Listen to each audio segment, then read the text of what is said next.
Immovable obstructions. An immovable obstruction is anything artificial, including the artificial surfaces and sides of roads and paths, except objects defining out of bounds such as walls, fences, stakes, and railings. Additionally, any part of an immovable artificial object that is out of bounds, such as a shed on private property, and any construction declared by the committee to be an integral part of the course, such as a bulkhead around a water hazard, are not immovable obstructions. Other examples of immovable obstructions include rain shelters and irrigation control boxes. Interference by an immovable obstruction occurs when a ball lies in or on the obstruction, or when the obstruction interferes with the player's stance or the area of his intended swing.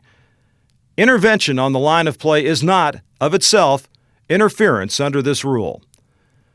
When a player does have interference from an immovable obstruction, he may take relief except when the ball is in a water hazard.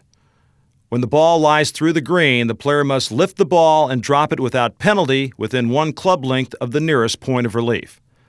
The player may use any club in his bag when measuring, and he must take complete relief so there is no interference from the immovable obstruction.